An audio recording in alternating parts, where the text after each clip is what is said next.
My name is Jamie Forstrom, and this is my story.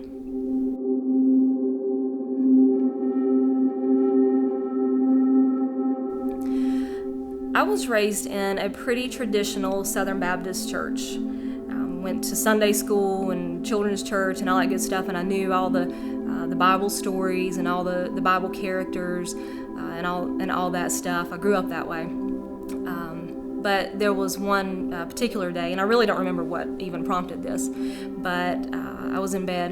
It was nighttime, and I must have been about 7 or 8 years old at the time, and I was just laying in bed thinking about Jesus and became so overwhelmed with the fact that everything I had learned all these years was true. Jesus was a real man, and these things really happened to him, the torture and all the stuff that he went through. And I was completely broken by it and just cried and sobbed like a child would. And I don't know what caused it, but anyway, that's how it happened. And I wish that I could say that was the beginning of a very committed walk with Jesus, but that's just not how it happened.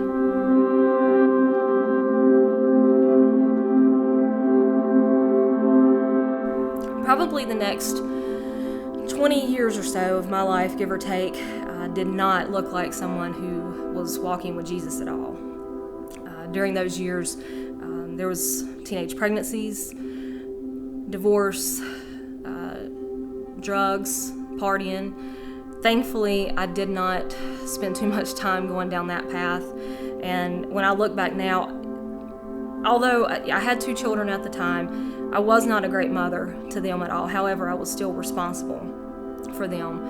And I am convinced that those 2 kids came along very early in my life to help protect me from that path that I was going down.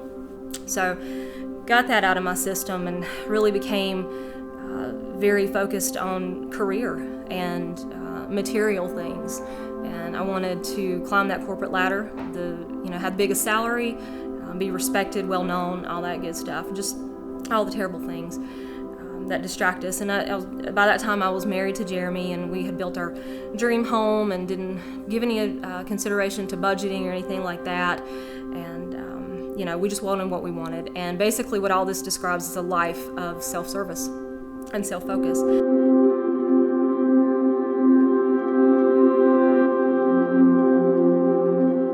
A few years later, we started attending High Rock Community Church, the Kannapolis campus. My dad was in the band there, and he had invited us.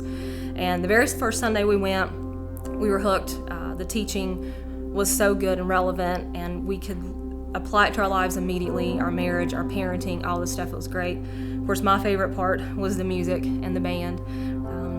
But it was there and during small group community that we really started to learn and grow. I remember there was one particular Sunday that we had been coming for a while, and we were singing a song, which is not one of my favorite songs. However, there was a line in that song that says, "My heart no longer can keep from singing."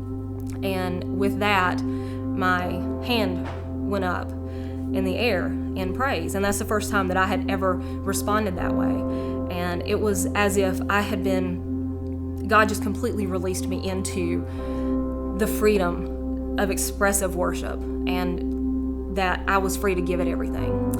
And I knew then that I was convinced. I had tons of passion, some talent to go along with it, and I believe that those 2 things equal a calling. And so eventually I got the courage up to ask if I could try out for the band, and I did, and here I am still doing that today.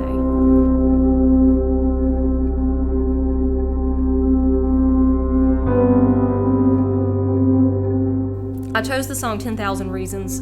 There's so many different songs that have had tremendous influence in my life, but that particular one means so much to me because when I look at my life, I see 10,000 failures and 10,000 opportunities that God could have just turned his back on me and walked away and said, I can't do anything with this. But I believe that he sees 10,000 ways that he's able to reveal himself. And so because of that, I feel like my story is not so much my story, but really more his story.